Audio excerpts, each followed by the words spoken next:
ओम हरि ओम श्री गुरुभ्यो नमः।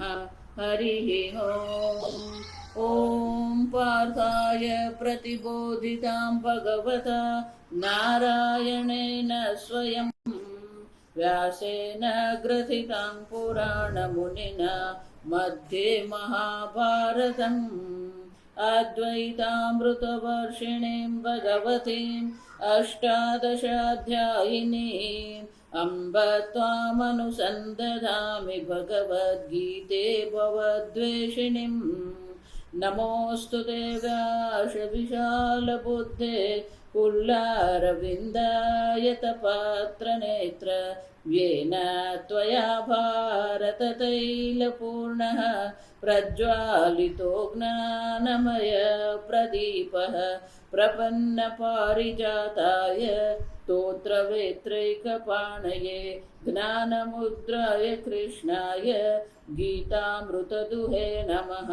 सर्वोपनिषदो गावः दुग्धा गोपालनन्दनः पार्थो वत्स सुधीर्भोक्ता दुग्धं गीतामृतं महत्।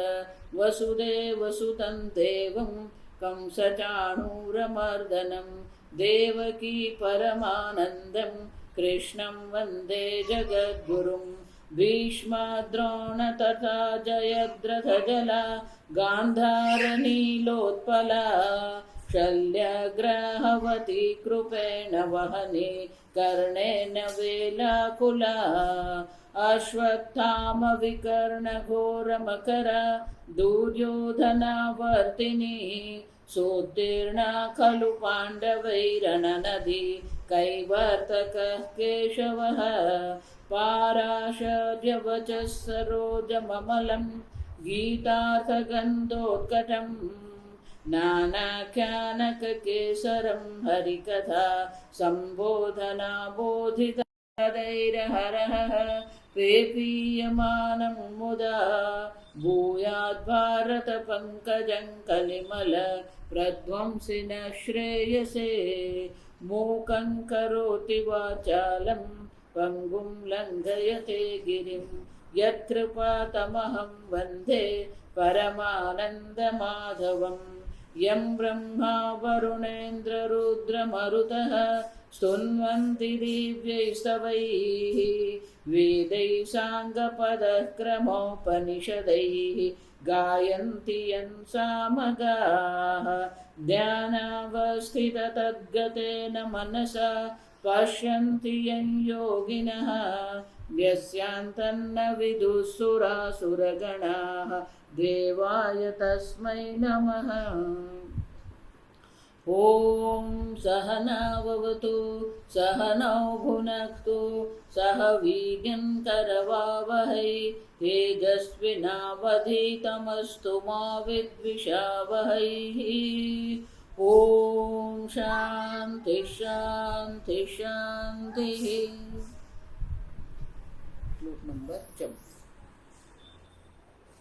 सर्वेन्द्रियगुणाभासं सर्वेन्द्रियगुणाभासं सर्वेन्द्रियविवर्जितं सर्वेन्द्रियविवर्जितं असक्तं सर्वभृच्चैव असक्तं सर्वभृच्चैव निर्गुणं गुणभोक्तृ च निर्गुणं गुणभोक्तृ च।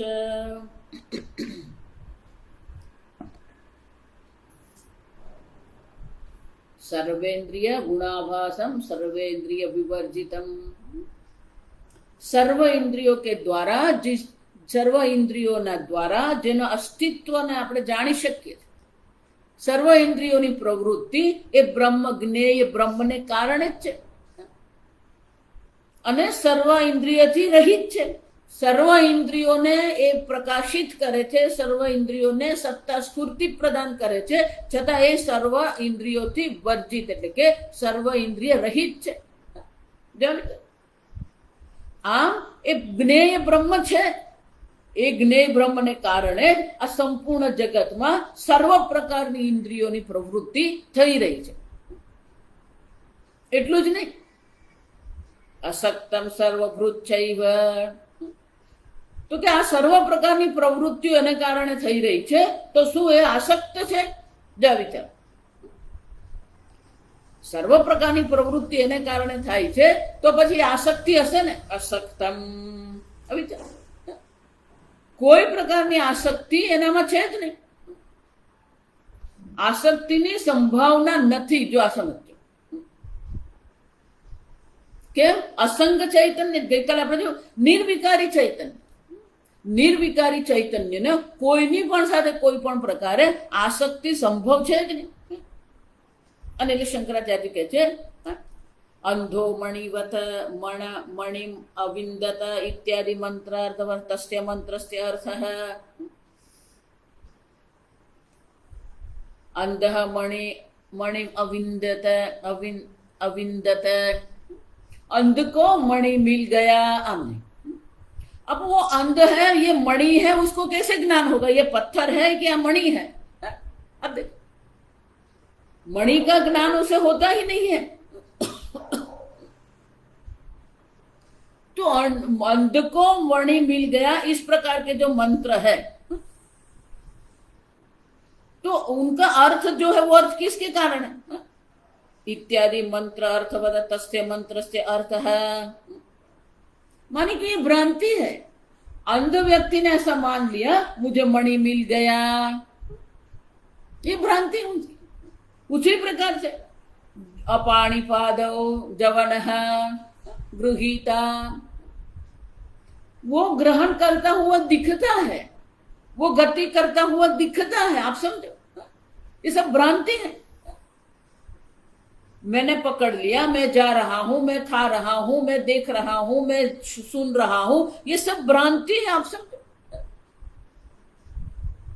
यस्मात् सर्वकर्ण वर्जितम ज्ञेयम तस्मात् असक्तम. सर्व प्रकार ने इंद्रियों से, सर्व प्रकार के प्रमाण प्रवृत्ति से वर्जित है. और इसलिए क्या कौन है? असक्तम सर्वश्लेष वर्जितम.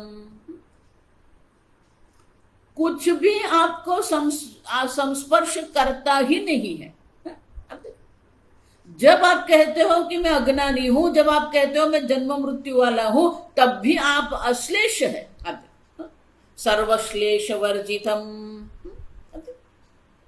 सर्व प्रकार का जो श्लेष है, संपर्क है, संग है, आसक्ति जो है, श्लेष माने जो चिकना होता है उसे श्लेष कहते हैं.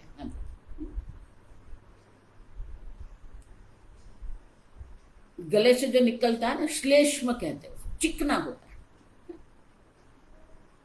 वो जो चिकना होता है ना, सबसे जुड़ जाता है, चिपक जाता है. आत्मा किसी से भी चिपकता नहीं. सर्व इंद्रियों को वो शक्ति प्रदान करता है. सर्व इंद्रियों उनके कारण ही प्रवृत्त हो रही है. सर्व प्रक्रिया जो हो रही है, वो क्रिया भी इनके लिए कारण ही हो रही है. फिर भी वो स्वयं कैसे है? असक्तम, सर्वश्लेष वर्जितम. किसी भी प्रकार का श्लेष, संपर्क नहीं है, संबंध नहीं है, आसक्ति नहीं है. ये आपका स्वरूप है. आप समझो.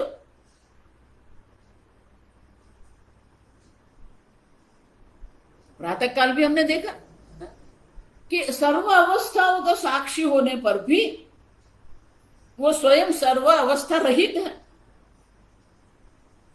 अब असक्तम, तो बोले असक्त है. सर्वभृच्च यद्यपि एवं तथापि सर्वभृच्च सदास्पदम ही सर्वत्र सद्बुद्धि अनुगमात. देखो बहुत सुंदर बात है. ब्रह्म असक्त है, असंग है, लेकिन सर्वत्र जो हमें अस्थि बुद्धि हो रही है ना, सतः अभाव न विद्यते. दूसरे अध्याय में भगवान कह के गए. तो वहां शंकराचार्य जी बहुत सुंदर बात करते हैं. सर्वत्र द्वे बुद्धि. जब हम कहते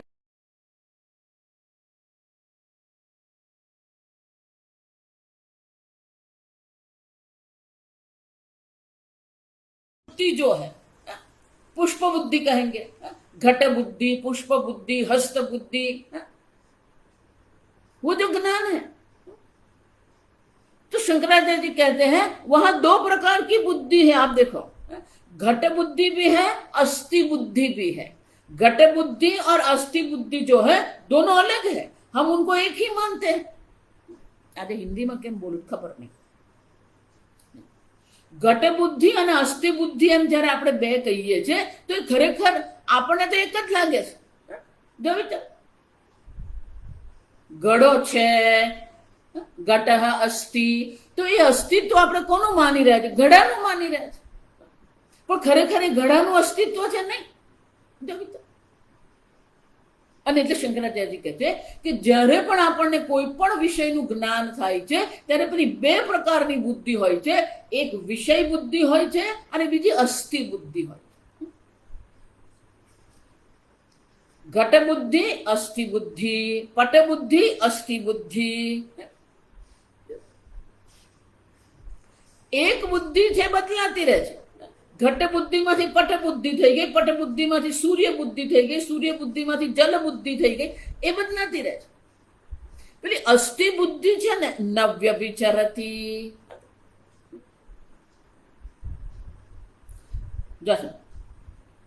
સર્વત્ર એ સત બુદ્ધિ જે અસ્થિ બુદ્ધિ છે, શંકરાચાર્ય જ કઈ અહીંયા કહી રહ્યા, સદાસ્પદમ હિ સર્વમ, સદ આસ્પદમ, સર્વ सद आश्रित, आस्पदम माने आश्रित, संपूर्ण जगत जो है ये सद वस्तु के आश्रित ही है। सर्वम सर्वत्र सद्बुद्धि अनुपगमात, सर्वत्र घड़ो જ્યારે એમ કહીએ છીએ તો ઘડામાં પેલી અસ્થિ બુદ્ધિ છે ત્યાં। અસ્થિ બુદ્ધિ વિના ઘટ બુદ્ધિ સંભવ જ નથી। સદબુદ્ધિ સર્વત્ર અનુગમાત માને કે એ સર્વની સાથે છે જ। ઘટ બુદ્ધિ કહીએ ત્યારે અસ્થિ બુદ્ધિ છે જ, પટ બુદ્ધિ કહીએ ત્યારે પટ બુદ્ધિ સાથે અસ્થિ બુદ્ધિ એની સાથે અનુગમાત એની સાથે છે જ।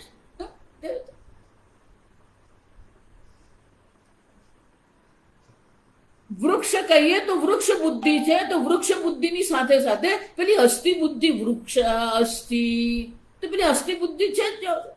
અને તે શંકરાચાર્ય કહે છે સર્વમ સર્વત્ર સદબુદ્ધિ અનુગમાત, તો સદબુદ્ધિ તો સર્વત્ર છે, સદબુદ્ધિ અધિષ્ઠાન, સર્વમ सद आस्पदम ही सर्वम, संपूर्ण जगत जो है ये अस्थि बुद्धि के आश्रित ही है। सत्स्वरूप जो ब्रह्म जो है उनके आश्रित ये संपूर्ण जगत है। उन एना विना आ जगतनी संभावना है ज नहीं, जो आ समझो। અને એટલે કે છે સંપૂર્ણ જગત એ સદબુદ્ધિથી જ છે, અસ્થિ બુદ્ધિ છે। નાસ્તિ બુદ્ધિ આપણને થતી જ નથી, જો સમજો, બહુ સુંદર છે। ઘટ બુદ્ધિ એમ જ્યારે કહીએ ત્યારે પેલી અસ્થિ બુદ્ધિ છે। ધારો કે કોઈ એમ કે નાસ્તિ બુદ્ધિ પણ બને, કેમ? તો નાસ્તિ બુદ્ધિ કેમ છે?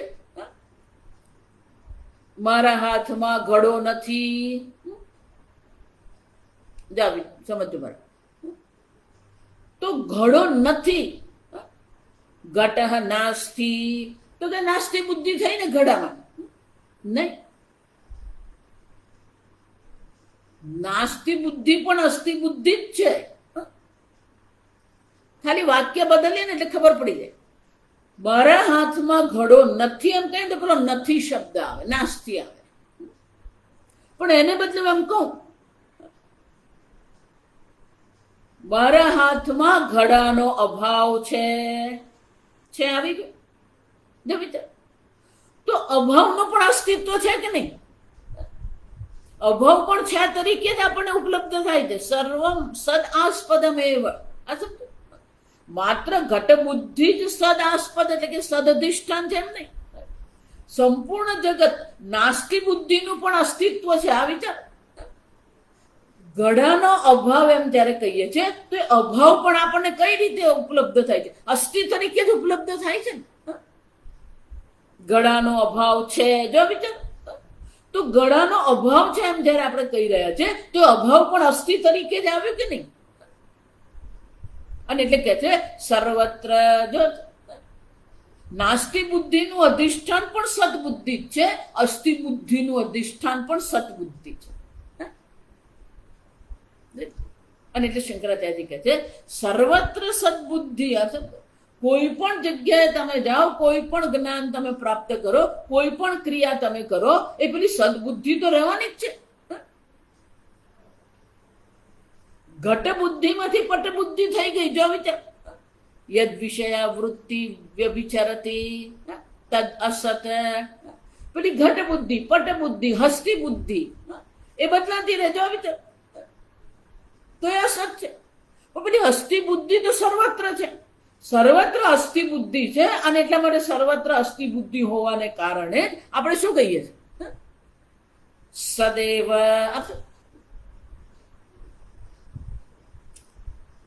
સદબુદ્ધિ અનુગમાત. એટલે શંકરાચાર્ય, મેં પેલું ઘડા હાથમાં ઘડો નથી એવું મેં દ્રષ્ટાંત આપ્યું ને, શંકરાચાર્ય જુદા પ્રકારથી દ્રષ્ટાંત આપે. જો આ સમજ, નહીં મૃગતૃષ્ટિકાદયપી નિરાસ્પદા ભવંતી.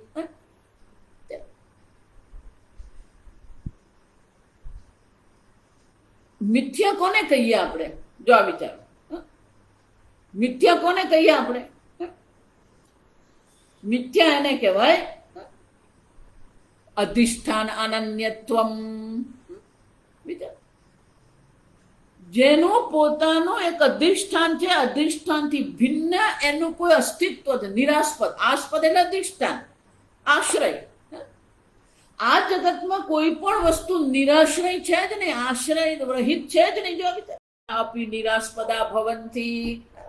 મૃગતૃષ્ણ, મૃગજળનું પણ અધિષ્ઠાન છે. જો મૃગજળ જે ખરેખર નથી એનું પણ જો આપણને અધિષ્ઠાન પ્રાપ્ત થતું હોય તો પછી તો આ જગત જે છે, જે અસ્તિત્વ તરીકે આપણને ઉપલબ્ધ થાય છે, એનું પણ અસ્તિત્વ જે છે એ અસ્તિત્વ છે જ. જો વિચાર, કેવી રીતે આપણે કહી શકીએ કે નથી? આ વિચાર. અને એટલે શંકરાચાર્ય કહે છે નિરાસ્પદા ભવંતી ન નિરાસ્પદા ભવંતી. મૃગજળ એમ જયારે કહીએ છીએ તો મૃગજળનું પણ અધિષ્ઠાન છે. હવામાં તમને મૃગજળ નહીં દેખાય. જો વિચાર, કોઈને પણ હવામાં મૃગજળ દેખાતું નથી, એનો પણ આશ્રય, એનું પણ અધિષ્ઠાન છે. અને એટલે શંકરાચાર્ય કહે છે આ જગતમાં જેને તમે સત કહો છો, આ જગતમાં જેને તમે અસત કહો છો, આ જગતમાં જેને તમે મિથ્યા કહો છો, આ જગતમાં તમે જેને પ્રાતિભાષિક કહો છો, સર્વનું અધિષ્ઠાન છે. નિરઅધિષ્ઠાન કોઈ વસ્તુ છે, નિરાસ્પદ એટલે કે નિરાશ્રિત કોઈ વસ્તુ છે જ. મૃગજળ પણ અસ્થિ એમ કેવું પડે, નાસ્તિ એમ કહીએ તો મૃગજળનો અભાવ છે. જો તો અભાવ પણ આ તમને કઈ રીતે ઉપલબ્ધ થાય છે? અસ્થિ તરીકે જ ઉપલબ્ધ થાય છે. ભાવ પણ અસ્થિ તરીકે ઉપલબ્ધ થાય છે, અભાવ પણ અસ્થિ તરીકે જ ઉપલબ્ધ થાય છે. અને એટલે શંકરાચાર્ય કહે છે મૃગતૃષ્ણિકાદય, એટલે કે જે પણ કોઈ આપણે અધ્યારોપ કરી રહ્યા છે એ અધ્યારોપનું પણ કોઈ અધિષ્ઠાન, કોઈ આશ્રય છે. નિરઅધિષ્ઠાન અધ્યારોપ સંભવ જ નથી. જો એટલા માટે આ સંપૂર્ણ બ્રહ્માંડ આપણે જોઈએ છે, પણ સંપૂર્ણ બ્રહ્માંડનો એક સદ બ્રહ્મ આશ્રય છે. અને એટલા માટે બ્રહ્મ સ્વયં અસક્ત હોવા છતાં પણ સર્વભૃત છે. અતઃ સર્વભૃત સર્વમ બિભર્તિ ઇતિ સર્વભૃત. સંપૂર્ણ જગતને વિભરતી ધારણ કરે છે, સંપૂર્ણ જગતને સત્તા સ્ફૂર્તિ પ્રદાન કરે છે. આ જગત તમને અસ્થિ તરીકે ઉપલબ્ધ થાય, નાસ્તિ તરીકે ઉપલબ્ધ થતું જ નથી. જો આવી છે કોઈ પણ વસ્તુનો તમને જે અનુભવ થઈ રહ્યો છે એ સદબુદ્ધિ જ છે. આવી છે. અને એટલે ભગવાન કહે છે અસક્તમ સર્વભૃત ચૈવ. એના પોતાના સ્વરૂપથી અસક્ત છે, એના પોતાના જ્ઞેય બ્રહ્મ એટલે તમે પોતે જ તમે પોતે સ્વયં અસક્ત છો, પણ સંપૂર્ણ જગતને અસ્તિત્વ પ્રદાન કરો છો. આમ તમે જગતને આશ્રિત નથી, જગત તમારે આશ્રિત છે. સંપૂર્ણ જગતને સત્તા તમે પ્રદાન કરો છો, સંપૂર્ણ જગતને સ્ફૂર્તિ તમે પ્રદાન કરો છો. તો એનો અર્થ શું થયો? આ જ્ઞેય જે છે કેવું છે? સ્યાદ ઇદમ ચ અન્યત જ્ઞેય સત્વ અધિગમ દ્વારમ. આમ સર્વ ઇન્દ્રિયોનું જ્ઞેય અસ્થિ. પેલો કહે છે જ્ઞેય નથી, જ્ઞેય બ્રહ્મ નથી. આપણે કહીએ જ્ઞેય બ્રહ્મ છે અને એ આત્મ સ્વરૂપે છે. કેમ? સર્વ ઇન્દ્રિયોને એ સત્તા સ્ફૂર્તિ પ્રદાન કરે છે. સર્વ ઇન્દ્રિયોની જે પ્રવૃત્તિ થઈ રહી છે એ પ્રવૃત્તિનું અધિષ્ઠાન પણ એ જ બ્રહ્મ છે. ચક્ષુરેન્દ્રિય જે દર્શન ક્રિયા કરે છે એ દર્શન ક્રિયાનો આશ્રય જે છે એ જ્ઞેય બ્રહ્મ છે. છતાં પણ એ સ્વયં સર્વ ઇન્દ્રિય રહિત છે. એ જ રીતે અસક્તમ સર્વભૃત છે, સંપૂર્ણ જગતથી અસક્ત છે. રેતીમાં, રણ પ્રદેશમાં તમે ગમે એટલા મૃગજળના દર્શન કરો, પેલું મૃગજળ જે છે એ મૃગજળથી આગળ જોઈ ગયા આપણે, મૃગજળથી પેલું રણની રેતી જે છે એ ક્યારેય ભીંજાતી નથી. અસક્ત. કેમ? અધ્યારોપિત છે. અધ્યારોપિત વસ્તુથી અધિષ્ઠાન ક્યારેય લેપાયમાન થાય જ. જો સવારે યાદ ચાલે છે ભુંજાનો લિપ્યતે, અસક્ત. છતાં પણ સર્વ વસ્તુને સત્તા પ્રદાન કરે છે. સર્વ વસ્તુને ધારણ કરનારે બ્રહ્મ જ છે. જેને તમે સત કહો છો એ પણ બ્રહ્મ જ છે, જેને તમે નાસ્તિક કહો છો એ પણ બ્રહ્મ જ છે. આમ સર્વભૃત છે. શંકરાચાર્ય કહે છે આ જ્ઞેય બ્રહ્મના અસ્તિત્વને જાણવા માટે, આ જ્ઞેય બ્રહ્મ જે ચૈતન્ય સ્વરૂપ જે જ્ઞેય બ્રહ્મ છે એના અસ્તિત્વને જાણવા માટે એક આ બીજું પણ કારણ છે. સ્યાદ ઇદમ અન્યત જ્ઞેયસ્ય સત્વ અધિગમસ્ય દ્વારમ. આ જ્ઞેય બ્રહ્મના અસ્તિત્વને જાણવા માટેનું આ એક બીજું પણ દ્વાર છે. સર્વેન્દ્રિય ગુણાભાસમ સર્વેન્દ્રિય વિવર્જિતમ, એક દ્વાર છે. સર્વ પ્રકારની ઇન્દ્રિયની પ્રવૃત્તિઓ જે છે એ જ્ઞેય બ્રહ્મને જ અભિવ્યક્ત કરે છે. એ જ રીતે અસક્તમ સર્વભૃત ચૈવ, સંપૂર્ણ જગતને ધારણ કરે છે. સંપૂર્ણ જગત અસ્થિ તરીકે, સદબુદ્ધિ તરીકે આપણને જે ઉપલબ્ધ થાય છે એ જ્ઞેય બ્રહ્મને કારણે. શંકરાચાર્ય કહે છે ભગવાન આ ત્રીજું એક કારણ, એક દ્વાર આપે છે જેને કારણે એ જ્ઞેય બ્રહ્મના અસ્તિત્વને, જ્ઞેય બ્રહ્મના અસ્તિત્વને આપણે જાણી શકીએ છીએ. સત્વ અધિગમાય દ્વારમ. કેમ? નિર્ગુણમ ગુણભોક્તૃ ચ, નિર્ગુણમ સત્વરજ તમાંસી ગુણાઃ તૈઃ વર્જિતમ તજ્ઞેયમ. બ્રહ્મ નિર્ગુણ છે. બ્રહ્મમાં કોઈ ગુણ નથી. માયા શક્તિ જે ત્રિગુણાત્મિકા માયા શક્તિ જે છે એ ત્રિગુણાત્મિકા માયા શક્તિના 3 ગુણ બ્રહ્મમાં નથી. નિર્ગુણમ તથાપી, છતાં પણ ગુણભોક્તૃ છે, ગુણાનામ સત્વરજસ્તામ તમસામ શબ્દાદિ દ્વારેણ સુખ દુઃખ મોહાકાર પરિણતાનામ ભોક્તૃ ચ ઉપલબ્ધૃ છે. સર્વ ગુણો જે છે સર્વ ગુણોથી રહિત છે, છતાં પણ સર્વ ગુણોનો ભોગતા એ છે. કેમ? ગુણાનામ સત્વરજસ્તમસામ શબ્દાદિ દ્વારેણ, શબ્દ સ્પર્શ રૂપ રસ ગંધ દ્વારા એ શું કરે? સુખ દુઃખ મોહ. સુખ એટલે સાત્વિક, દુઃખ એટલે રાજસિક, મોહ એટલે તામસિક. સુખાકાર દુઃખાકાર મોહાકાર પરિણતાના ભોક્તૃ છે. આ ભોગતા જે છે સુખી છે, દુઃખી છે, મોહિત છે. આમ સુખાકારમાં એ પરિણિત થાય છે, સુખાકાર વાળો એ બને છે. દુઃખાકારે બને છે, મોહાકારે બની રહ્યો છે. પરિણિત એટલે કે એ પ્રકારનો ધારણ કરે છે. ભોક્તૃ છે, ગુણ ભોક્તૃ છે. સંપૂર્ણ ગુણને ભોગવવા વાળો પણ એ જ છે. બ્રહ્મ નપુંસક છે એટલે ભોક્તૃ એવું કીધું. આત્મા હોય તો ભોગતા, પુલ્લિંગ. નિર્ગુણમ ગુણ ભોક્તૃ છે, ભોક્તૃ છે, ભોગતા છે. તમે તો આગળ કીધું આત્મા અકર્તા અભોક્તા છે, તો આ જ્ઞેય બ્રહ્મ અકર્તા અભોક્તા છે, પછી ગુણ ભોક્તૃ તમે કેમ કહો છો? ભોક્તૃ ચ ઉપલબ્ધૃ તજ્ઞેયમ ઇત્યર્થઃ. જો કાયમ કહું છું, ભોક્તૃત્વ નામ ઉપલબ્ધૃત્વ. તમે જેને ભોગતા કહો છો એ ભોગતા પણ કોને કારણે છે? ઉપલબ્ધૃ. ઉપલબ્ધૃ એટલે જ્ઞાતૃ, જ્ઞાતા. પહેલા ભોગતા કે પહેલા જ્ઞાતા? જો વિચાર. સંપૂર્ણ જગતને ક્ષેત્રજ્ઞ આપણે કહી ગયા, ક્ષેત્રમ જાનાતી ઇતિ ક્ષેત્રજ્ઞ, સંપૂર્ણ જગતને જાણવા વાળો એ છે. પણ એ જે જાણે છે એ જ્ઞાન જે છે એ જ્ઞાન જ શું થઈ જાય છે? ભોક્તૃ. આ જ માયા છે, આ સમજો. એમ નહીં માનતા ક્યાંક ક્યાંક માયા બેઠી, ક્યાંક માયા નથી, તમારી બુદ્ધિ માયા બેઠી. અશક્ત તમે છો અને છતાંય બધે આસક્તિ કરીને બેઠા છો. સર્વ ઇન્દ્રિય, સર્વ ઉપાધિ, કરણ ઉપાધિ રહિત, સર્વ પ્રકારની ઉપાધિ રહિત તમે છો અને છતાં તમે પોતાને શું માની રહ્યા? હું દેહ છું, સ્ત્રી છું, હું પુરુષ છું, યુવાન છું, વૃદ્ધ છું, ગોરો છું, કાળો છું. આ જ માયા છે. બહાર કોઈ માયા નથી, આ સમજવાનું. માયા તમારી બુદ્ધિમાં જ છે. એ જ માયા. જો વિચાર, તમે આ સંપૂર્ણ સત્વ રજ તમ ગુણ જે છે એ ત્રણેય ગુણના ઉપલબ્ધા છો, જ્ઞાતા છો તમે. પણ આ માયા દેવી જે છે એ જ્ઞાતાને ભોગતા બનાવીને રાખે છે.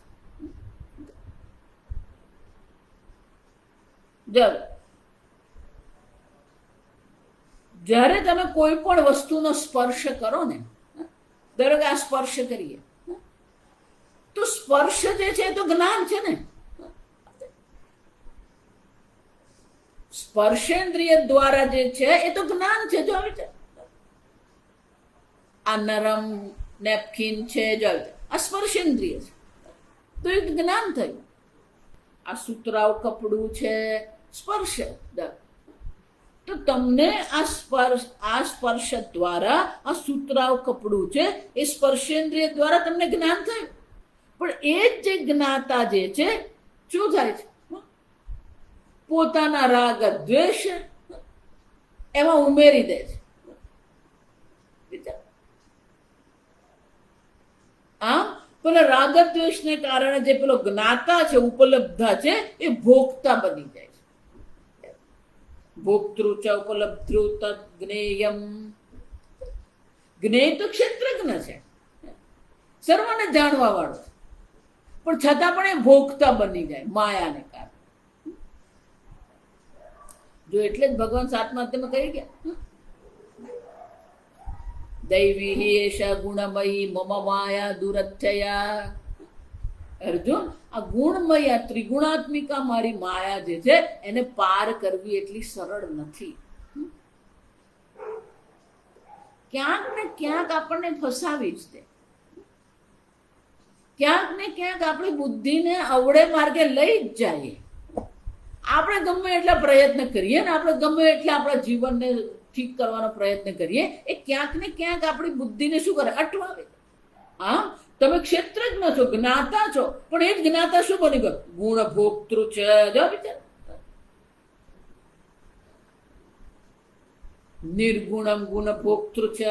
નિર્ગુણ હોવા છતાં પણ એ ગુણ ભોગતા. સંપૂર્ણ ત્રિગુણાત્મિક જગત જે છે એ ત્રિગુણાત્મિક જગતને અભિવ્યક્ત કરે છે, પ્રકાશિત કરે છે. માત્ર સત નથી. જો વિચાર, ચિત્ત પણ એ જ છે, જ્ઞેય બ્રહ્મ. એટલે મેં કહ્યું કે સાક્ષી અને અધિષ્ઠાનના ઐક્યને બ્રહ્મ જ્ઞાન કહેવામાં. સત સ્વરૂપે સંપૂર્ણ જગતને અસ્તિત્વ એ પ્રદાન કરે છે. જ્ઞેય તરીકે, જ્ઞાતા તરીકે એ સંપૂર્ણ જગતને પ્રકાશિત કરે છે. આમ સંપૂર્ણ જગતનો પ્રકાશક જે છે જ્ઞાતા, એ તમે બ્રહ્મ છો. અને છતાં પણ એ જ્ઞેય બ્રહ્મ આપણને કઈ રીતે દેખાય? ગુણ ભોક્તૃ છે. એ ગુણને ભોગવવા વાળો છે.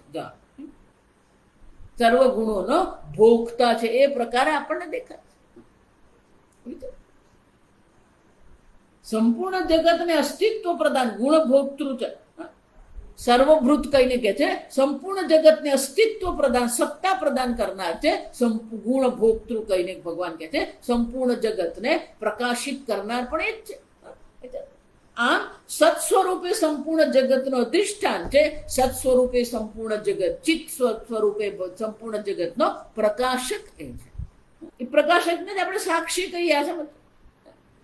હા, આ વિરોધાભાસ દેખાય જ છે. સર્વેન્દ્રિય ગુણાભાસમ સર્વેન્દ્રિય વિવર્જિતમ અસક્તમ સર્વભૃતચૈવ. અસક્ત થઈ હોવા છતાં પણ સંપૂર્ણ જગતને સત્તા પ્રદાન કરીને સંપૂર્ણ જગતને ધારણ કરે. નિર્ગુણ હોવા છતાં પણ સંપૂર્ણ જગતનો ભોગતા એ છે.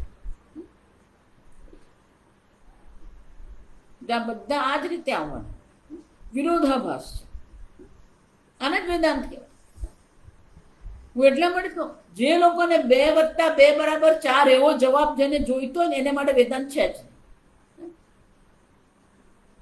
જેની બુદ્ધિ એમ સીધી લીટી પર ચાલતી એને માટે વેદાંત છે જ નહીં.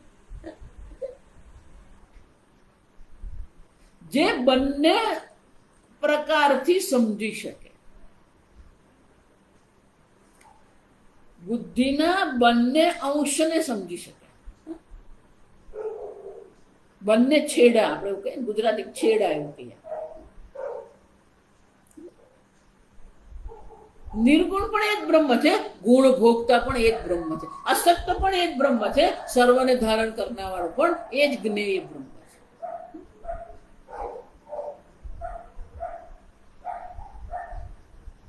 જેને આ વિરોધાભાસી ભાષા સમજાય ને એને જ બ્રહ્મ જ્ઞાન થાય. બાકી તમે એમ માનતો હોય કે આમ સીધી લીટી અર્જુન આમ પ્રશ્ન કરો ને આમ ભગવાન ઉત્તર આપે જ નહીં.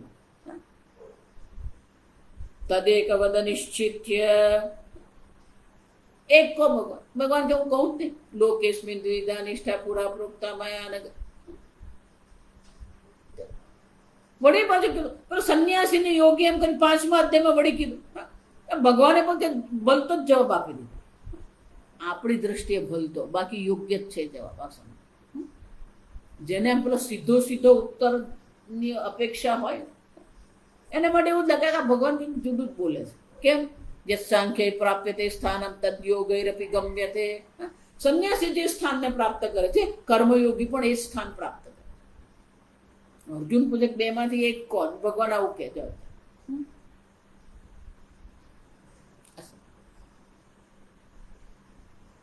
સ્વામીજી બહુ સરસ કે વિરોધાભાસ ભગવાનની વાણીમાં નથી. વિરોધાભાસ વેદાંતમાં નથી, વિરોધાભાસ આપણામાં છે.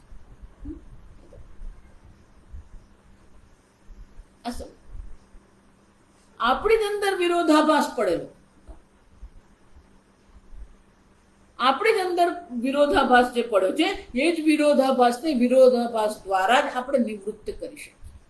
કંટકમ કંટકે નૈવ.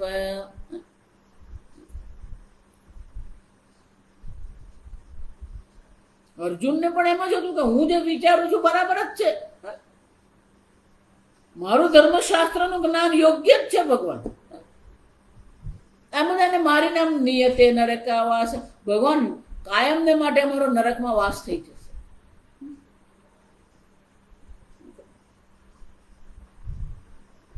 બુદ્ધિ ઊંધી ચાલે.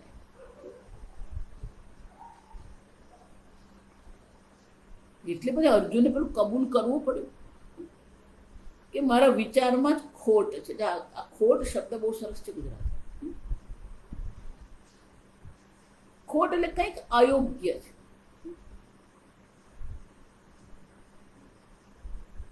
સંપૂર્ણ જ્ઞેય બ્રહ્મનું જે પ્રતિપાદન ભગવાન એને કહી રહ્યા છે એ આ વિરોધાભાસથી જ કરી રહ્યા છે.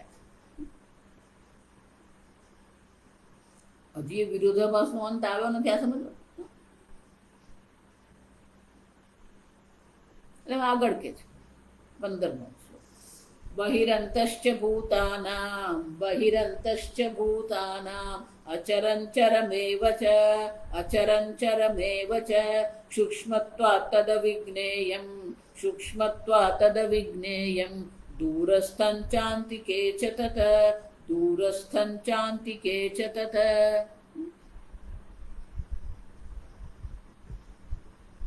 બહિઃ બહાર કોને કહેવાય?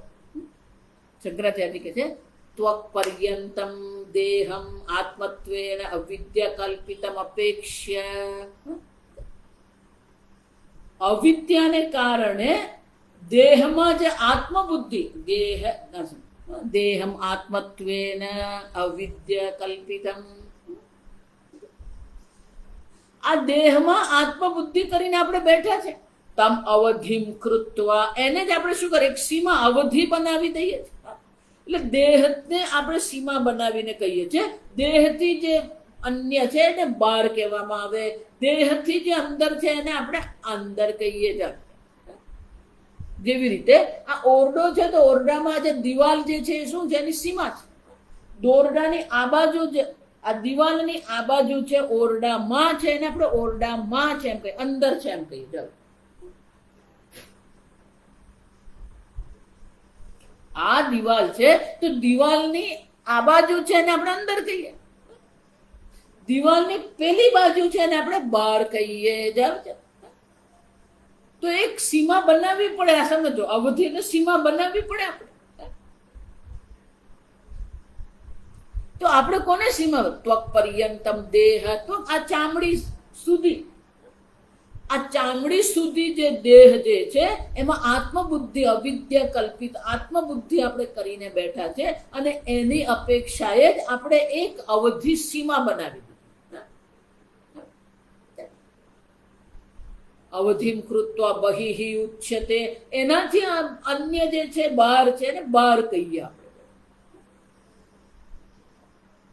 તથા પ્રત્યેગાત્માનમ અપેક્ષ દેહમ એવ અવધિમ કૃત્વા અંતઃ ઉચ્યતે. આને આપણે અવધિ ગણીએ તો શું થાય, બહાર. એક પ્રકાર પ્રત્યેગાત્માનમ અપેક્ષ દેહમેવ અવધિમ કૃત્વા અંતઃ ઉચ્યતે. પ્રત્યેક આત્મા જેને લક્ષ્ય કરીને આપણે જોઈએ તો પ્રત્યેક આત્માને આપણે શું કહીએ છીએ, અપેક્ષ દેહમ એવ અવધિમ કૃત્વા અંતઃ ઉચ્યતે. ફરીથી આ દેહની સીમા બનાવીને આપણે કહીએ છીએ, હું દેહની અંદર છું. પ્રત્યેક આત્મા, હું જે ચૈતન્ય સ્વરૂપ આત્મા છું એ દેહમાં છું.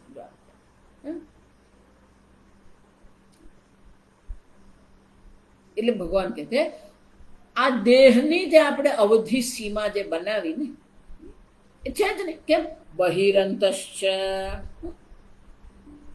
સવારે આપણે જોયું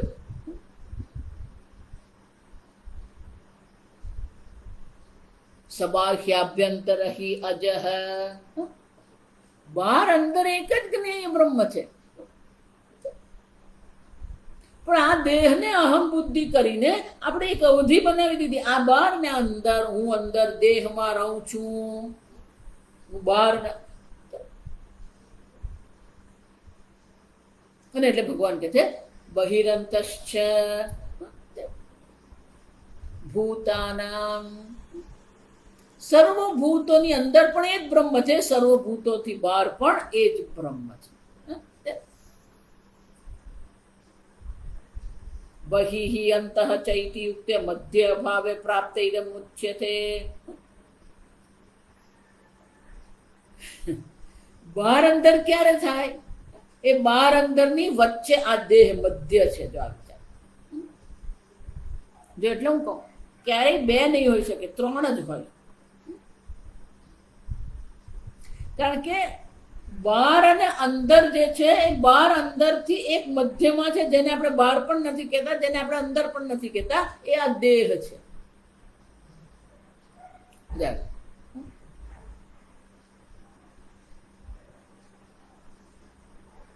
તો આ દેહને આપણે એક મધ્ય બનાવ્યો અને પછી આપણે બહાર અંદર કરીએ. આ દિવાલને આપણે મધ્ય બનાવીએ છીએ અને પછી દિવાલની અંદર ને દિવાલની બહાર એવું કહીએ. શંકરાચાર્ય કહે છે બહિઃ અંત ચૈતિ યુક્તે મધ્યે અભાવે પ્રાપ્તે. તમે જો એમ કહો કે બહાર અને અંદર છે, તો પેલો મધ્યમાં પેલો દેહ છે.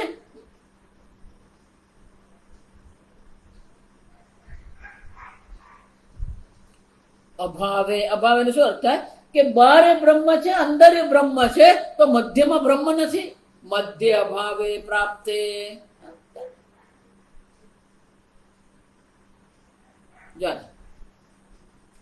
આ નેપકિન છે, આ મોબાઈલ છે. આ બે ને અલગ કરનાર જે છે શું છે, એ મોબાઈલ પણ નથી અને નેપકિન પણ નથી. એ જ રીતે ને તમે એમ કહો કે બ્રહ્મ જે છે એ બહાર છે ને બ્રહ્મ અંદર છે, તો બહાર અને અંદર છે, તો બહાર અંદરથી જે મધ્યમાં જે દેહ છે, શું એ દેહ બ્રહ્મ નથી?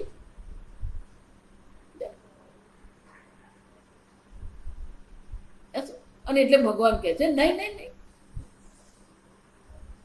આ અંદર અને બહારની સીમા બનાવનાર જે દેહ જે છે, જે મધ્યમાં છે, એ દેહ ચરાચરમેવ છે, એ પણ ઊંચું.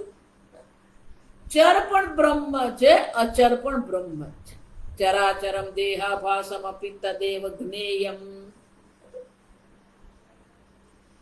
દેહની બહાર પણ બ્રહ્મ છે, દેહની અંદર પણ બ્રહ્મ છે, અને દેહ સ્વયં પણ બ્રહ્મ માત્ર છે.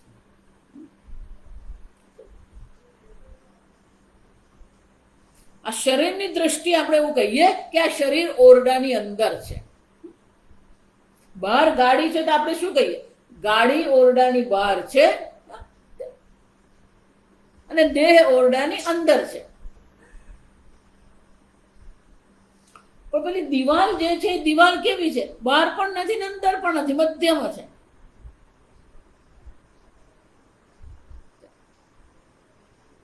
પણ આકાશની દ્રષ્ટિએ વિચારીએ તો આ મઠાકાશ છે, પેલો મહાકાશ છે. ત્યાં સમજ બરાબર. સ્થૂળની દ્રષ્ટિએ વિચારીએ તો આ દેહ અહીંયા છે ને પેલી ગાડી બહાર છે અને મધ્યમાં દિવાલ છે. પણ સૂક્ષ્મ આકાશની દ્રષ્ટિએ વિચારીએ તો શું છે? આ મઠાકાશ છે, પેલો મહાકાશ છે. આ મઠાકાશ છે, પેલું મહાકાશ છે. સંસ્કૃતમાં આકાશ પુલ્લિંગ છે, ગુજરાતીમાં આકાશ નપુંસક છે. આકાશ કેવું, કેવો નહીં કહેવાય.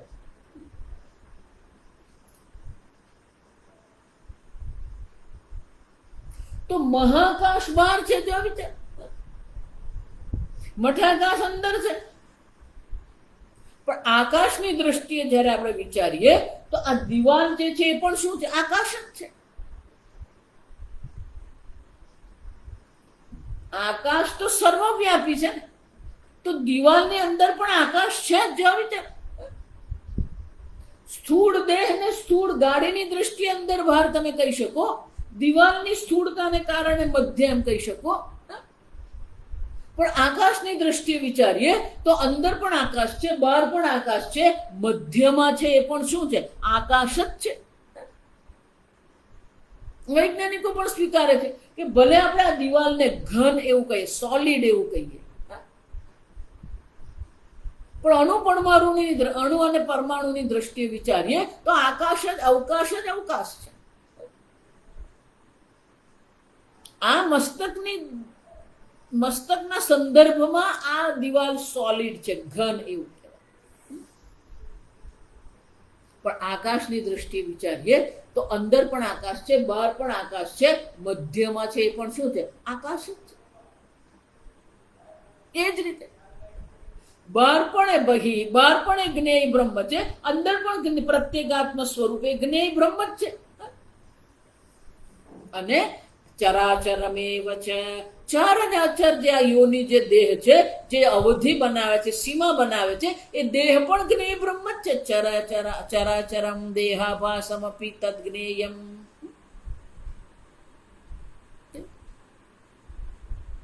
દેહ પણ એક બ્રહ્મ છે. સ્થૂળ શરીર પણ બ્રહ્મ જ છે, મન પણ બ્રહ્મ જ છે,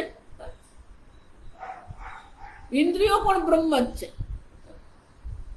ઇન્દ્રિયોની દ્રષ્ટિએ આપણે કહીએ કે પેલો વિષય બહાર છે, ઇન્દ્રિય અહીંયા છે, પણ ઇન્દ્રિય પણ એ જ બ્રહ્મ છે, વિષય પણ એ જ બ્રહ્મ છે.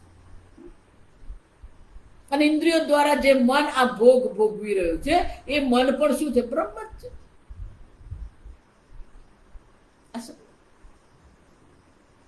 અને એટલે ભગવાન કહે છે ચરાચરમેવ છે.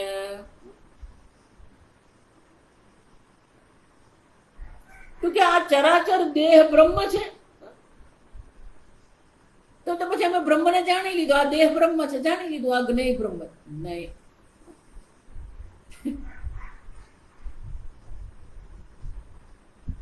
દેહ બ્રહ્મ છે, બ્રહ્મ દેહ નથી.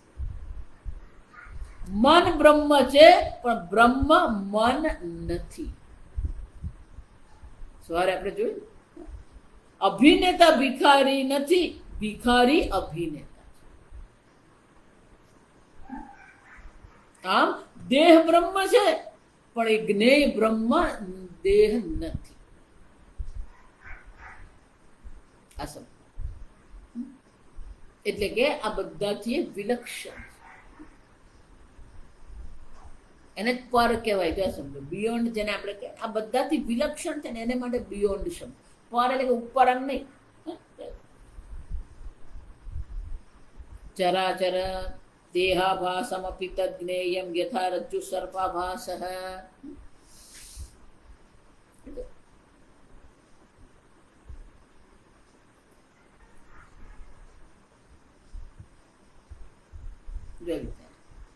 બહાર પણ બ્રહ્મ છે, અંદર પણ બ્રહ્મ છે, મધ્યમાં જે ચર અને અચર. ચર એટલે કે જે હલન ચલન કરનાર, અચર એટલે સ્થાવર વૃક્ષાદિ, એક જ સ્થાન પર રહેનાર. આ બધું શું છે? બ્રહ્મ છે. ચર અચર યોની જેને આપણે કહીએ છીએ, ચર અચર જે આ દેહ આપણે કહીએ છીએ, એ દેહ પણ બ્રહ્મ છે. ચરાચરમેવ છે. યદિ અચરમ ચરમ એવ ચ વ્યવહાર વિષયમ સર્વમ જ્ઞેયમ કિમર્થમિદમ ઇતિ સર્વૈઃ ન વિજ્ઞેયમ. તો પ્રશ્ન એવો આવે કે જો અહીંયા જે કઈ છે એ સર્વ બ્રહ્મ માત્ર છે. સર્વને સત્તા પ્રદાન કરનાર પણ બ્રહ્મ જ છે, સર્વને પ્રકાશિત કરનાર ભોગતા પણ બ્રહ્મ જ છે, બહાર પણ બ્રહ્મ છે, અંદર પણ બ્રહ્મ જ છે.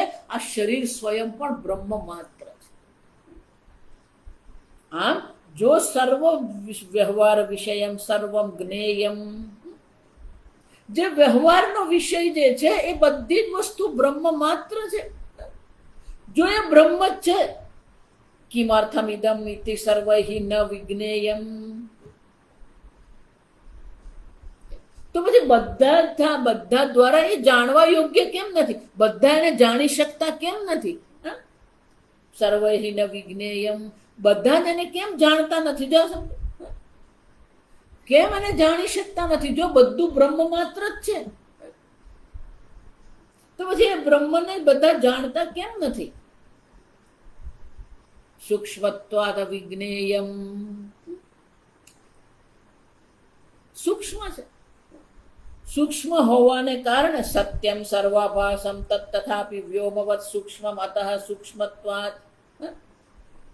આકાશ સમાન એ સૂક્ષ્મ હોવાને કારણે શું થાય છે? અવિજ્ઞેયમ ન વિજ્ઞેયમ.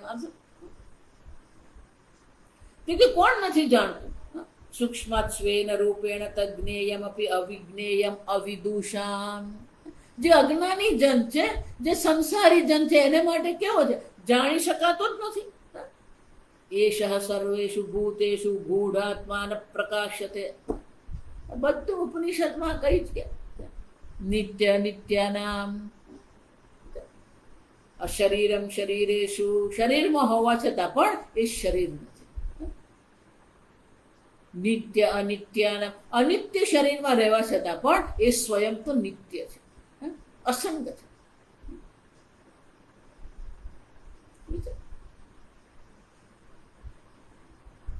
એ જ રીતે એશ સર્વેષુ ભૂતેષુ, સર્વભૂતોમાં એક અદ્વિતીય બ્રહ્મ જ છે. ન પ્રકાશતે, બધાને એનું જ્ઞાન થતું જ નથી. જો બધાને માટે અભિવ્યક્ત થતો જ નથી, કારણ કે બધાની બુદ્ધિ નામ રૂપમાં અટવાયેલી છે, બધાની બુદ્ધિ રાગ દ્વેષમાં અટવાયેલી છે. એટલે અધિષ્ઠાન બ્રહ્મ જે છે, સર્વને પ્રકાશિત કરનાર જે બ્રહ્મ છે, એના પર દ્રષ્ટિ આપણી જતી જ નથી. અને એટલા માટે જે અજ્ઞાની જન છે, જે અવિવેકી જન છે, એ લોકો આત્માને જોતા જ નથી, જ્ઞેય બ્રહ્મના દર્શન કરી શકતા જ નથી. સર્વ બ્રહ્મ હોવા છતાં પણ જો કોના જેવું છે? હું તરંગને જોઉં છું, પણ મને જળ દેખાતું નથી. આ વિચારી દો. મેં કીધું ને, આપણામાં જ વિરોધાભાસ છે. શાસ્ત્રમાં વિરોધાભાસ નથી, આપણામાં જ વિરોધાભાસ. હું ઘડો જોઉં છું, પણ માટી દેખાતી નથી. આવું સંભવ છે? હું તરંગ જોઉં છું, પણ મને જળ દેખાતું નથી. હું વસ્ત્ર જોઉં છું, પણ મને તાંતણા દેખાતા નથી. સંભવ છે? અસંભવ. તો પછી તમે આ જગતનો અનુભવ કરી રહ્યા છો, તો જે બ્રહ્મ અવિજ્ઞેય કેવી રીતે રહેવાનું? છતાં છે જો આવી છે, અને જ વિરોધાભાસ. જગત જુઓ છો, જગતનો અનુભવ કરો છો, અને છતાં પણ તમે એમ કહો છો હું બ્રહ્મ જાણતો નથી, અવિદુષા. અજ્ઞાનીઓ માટે અવિજ્ઞેય છે, કારણ કે એમની બુદ્ધિ આ દેહાદી ઉપાધિમાં અંદર બહારમાં જ અટવાતી ફરે. જો એટલે જ કહો, જે લોકો આ કાર્ય કારણ અધર્મમાં જેની બુદ્ધિ અટવાતી ફરે, પછી એ પેલો બ્રહ્મ જાણી શકે ને, કારણ કે એની બુદ્ધિ એમાં જ અટવાઈ ગઈ. કાર્ય કારણમાં બુદ્ધિ ગોળ ગોળ ફરતી જ રહે. આ કેમ થયું, કોણે કર્યું, કેમ કર્યું.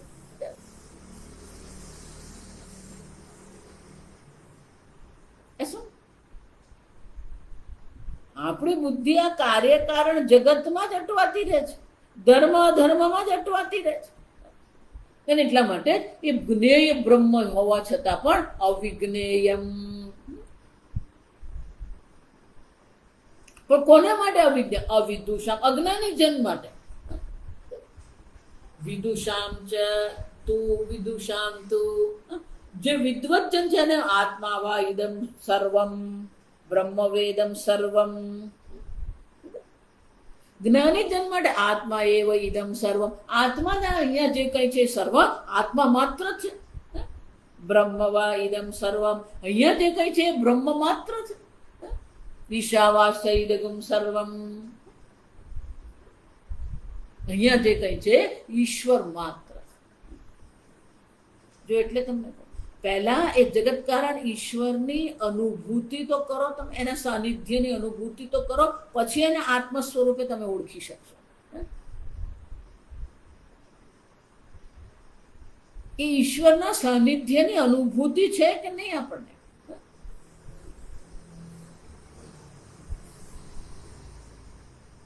પહેલા એને અનુભૂતિ છે ઈશ્વરના અસ્તિત્વ, ઈશ્વરના સાનિધ્યની અનુભૂતિ છે, પછી ઈશ્વરને આપણે આત્મ સ્વરૂપે ઓળખી શકીએ.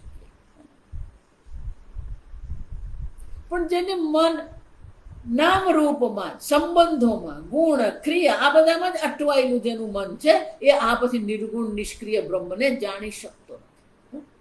અને એટલે શંકરાચાર્ય કહે છે જ્ઞાની જન તો આત્મા સ્વરૂપે જ એ બ્રહ્મને, જ્ઞેય બ્રહ્મને ઓળખે છે, એ લોકો જાણે જ છે. ઇત્યાદિ પ્રમાણતઃ નિત્યમ વિજ્ઞાતમ, સર્વ પ્રમાણ દ્વારા એ બ્રહ્મ ઉપલબ્ધ થઈ જ રહ્યું છે. ઇન્દ્રિયની પ્રવૃત્તિ દ્વારા પણ એ બ્રહ્મ અભિવ્યક્ત થાય. વસ્તુમાં સદબુદ્ધિ અસદબુદ્ધિ પણ જે છે એ પણ બ્રહ્મને કારણે છે. બહાર અંદર પણ બ્રહ્મ જ છે, મધ્યમાં દેહ છે એ પણ બ્રહ્મ જ છે. પણ એ સર્વ બ્રહ્મ છે, જાણે છે જ્ઞાની જનો જે છે. આત્મા વા ઇદમ સર્વમ બ્રહ્મ વા એવ બ્રહ્મ એવ ઇદમ સર્વમ. આત્મા જ સર્વ છે, બ્રહ્મ જ સર્વ. તો એ ગીતામાં ભગવાન એ જ કહીને ગયા, અર્જુન અહીંયા જે કઈ છે એ સર્વ હું માત્ર, ઈશ્વર માત્ર. મયા તતવિદમ સર્વમ જગદ વ્યક્ત મૂર્તિના 9 સંપૂર્ણ જગતમાં હું જ વ્યાપ્ત છું. પણ કેવો છે? સૂક્ષ્મત્વાત. વિચાર, સૂક્ષ્મ હોવાને કારણે લોકો જાણી શકતા જ નથી. સૂક્ષ્મમ અતઃ સૂક્ષ્મત્વાત સ્વેન રૂપેણ તજ્ઞેયમ અપી અવિજ્ઞેયમ.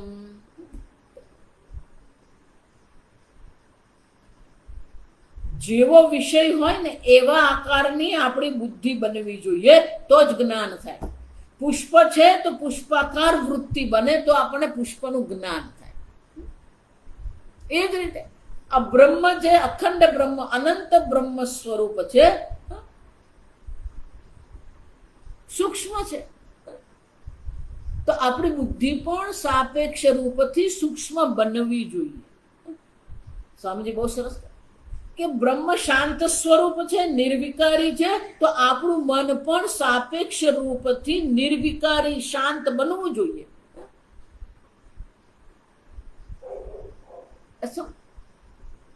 બ્રહ્મ સૂક્ષ્મ છે, અત્યંત સૂક્ષ્મ સૂક્ષ્મ છે તો આપણી બુદ્ધિ પણ સૂક્ષ્મ બનવી જોઈએ. પણ સ્થૂળ જગતની ચર્ચા કરીને, સ્થૂળ જગતનું ચિંતન કરીને, સ્થૂળ જગતનો વિરોધ કરીને આપણી બુદ્ધિને પણ આપણે સ્થૂળ બનાવી દીધી છે. અને એવી સ્થૂળ બની ગઈ છે કે પછી જ્ઞેય બ્રહ્મના અસ્તિત્વને જ જાણતો નથી. વિચાર એના પર વિચારે કરતો નથી. બધાને જ વેદાંતમાં રુચિ નહીં પડે. જ્યાં વિચાર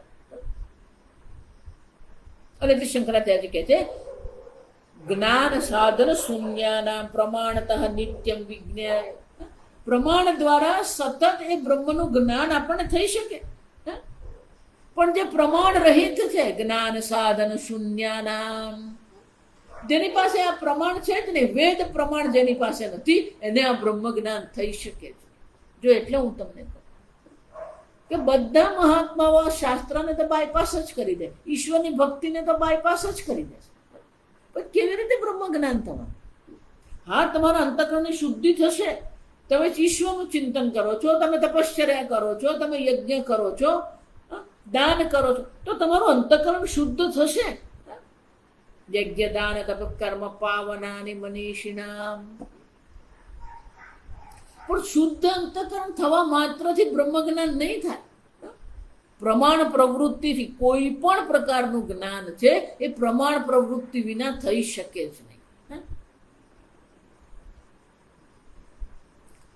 તો જેની પાસે આ વેદ પ્રમાણ નથી, જેની પાસે ગુરુ નથી, એને આ બ્રહ્મ જ્ઞાન થઈ જ નહીં શકે. એટલે શંકરાચાર્ય કહે છે આ પ્રકારથી જે પ્રમાણતઃ નિત્યમ વિજ્ઞાતમ જે છે, પ્રમાણથી જે સતત જાણવા યોગ્ય છે, પણ જેની પાસે આ નથી, જેની પાસે આ શાસ્ત્ર પ્રમાણ નથી, જો હું નથી કહેતા, શંકરાચાર્યથી કહે છે અવિજ્ઞાતતયા દૂરસ્થમ. ભગવાન કહે છે આ સૂક્ષ્મ બ્રહ્મ છે જેની પાસે શાસ્ત્ર પ્રમાણ નથી. જ્ઞાન સાધન શૂન્યાનામ. કેવું છે? દૂરસ્થ. એ બ્રહ્મ તો બહુ દૂરની વાત થઈ જાય. કેમ? એટલું જ નહીં, વર્ષ સહસ્ર કોટી અપી અવિદુષામ અપ્રાપ્યત્વાદ. 1 વર્ષ 2 વર્ષ નહીં, વર્ષ સહસ્ર 1000 કોટી વર્ષ પર્યંત. પ્રમાણ પ્રવૃત્તિ વિના 1 વર્ષ, કોટી 1 વર્ષ, કરોડ 1 વર્ષ જે છે એને જ્ઞાન નહીં થાય. કેમ કે એની પાસે પ્રમાણ જ નથી. એટલે શંકરાચાર્ય કહે છે આવા જે જન જે છે દૂરસ્થ, એના માટે તો બ્રહ્મ કેવું છે? બહુ દૂરની વાત થઈ ગઈ. એની પાસે પ્રમાણ છે જ નહીં કે જે પ્રમાણ દ્વારા બ્રહ્મને જાણી શકે. ભક્તિ નથી, યોગ નથી, પ્રમાણ નથી, ધ્યાન નથી, એને ક્યાંથી બ્રહ્મ જ્ઞાન થાય? એને માટે તો બ્રહ્મ કેવું છે? દૂરસ્થમ. દૂરસ્થ એટલે કે 1000 વર્ષ, કોટી 1000 વર્ષ સુધી પણ એને એ પ્રાપ્ત થતું જ નથી. કોટી 1000 વર્ષ નહીં, કોટી 1000 જન્મ પણ એ લઈ લે તો એને પ્રાપ્ત નહીં. કોટી કોટી જન્મ એના થઈ જશે પણ એ બ્રહ્મની પ્રાપ્તિ એને થતી નથી. પુનરપી જનનમ પુનરપી મરણમ પુનરપી જનની જઠરે શય. અને એટલે શંકરાચાર્ય કહે છે, ભગવાન કહે છે કે જેની પાસે પ્રમાણ નથી, ગુરુ નથી, ભક્તિ નથી, યોગ નથી, એને માટે આ બ્રહ્મ કેવું છે? દૂરસ્થમ, બહુ દૂરનું છે. અંતિકે ચ આત્મત્વાદ વિદુષામ. જ્ઞેય બ્રહ્મ આત્મ સ્વરૂપ હોવાને કારણે જ્ઞાનીઓ માટે તો કેવો છે? અત્યંત સમીપ છે, સ્વયં છે. સમીપ, અંતિકે એટલે સ્વયં પોતે જ છે. જેની પાસે જ્ઞેય બ્રહ્મનું સાધન નથી એના માટે જ્ઞેય બ્રહ્મ અત્યંત દૂર છે. જેની પાસે સાધન છે એને માટે આ જ્ઞેય બ્રહ્મ સમીપ છે, આત્મ સ્વરૂપ છે. આગળ આપણે કાલે. ઓમ સ્વસ્તિ પ્રજાભ્યઃ પરિપાલયન્તામ ન્યાયેન માર્ગેણ મહિમ મહિષાઃ. ગોબ્રાહ્મણેભ્યઃ શુભમસ્તુ નિત્યમ. लोका समस्ता सुखिनो भवन्तु। काले वर्षतु पर्जन्यः पृथिवी सस्यशालिनी। देशोऽयं क्षोभरहितः ब्राह्मणाः सन्तु निर्भयाः। ॐ सर्वेषां स्वस्तिर्भवतु, सर्वेषां शान्तिर्भवतु, सर्वेषां पूर्णं भवतु, सर्वेषां मङ्गलं भवतु। सर्वे भवन्तु सुखिनः, सर्वे सन्तु निरामयाः, सर्वे भद्राणि पश्यन्तु, मा कश्चित् दुःखभाग् भवेत्। असतो मा सद्गमय, तमसो मा ज्योतिर्गमय, मृत्योर्मा अमृतङ्गमय। ॐ पूर्णमदः पूर्णमिदं पूर्णात् पूर्णमुदच्यते पूर्णस्य पूर्णमादाय पूर्णमेवावशिष्यते। ॐ शान्ति शान्ति शान्तिः। हरिः ॐ श्री गुरुभ्यो नमः। हरिः ॐ।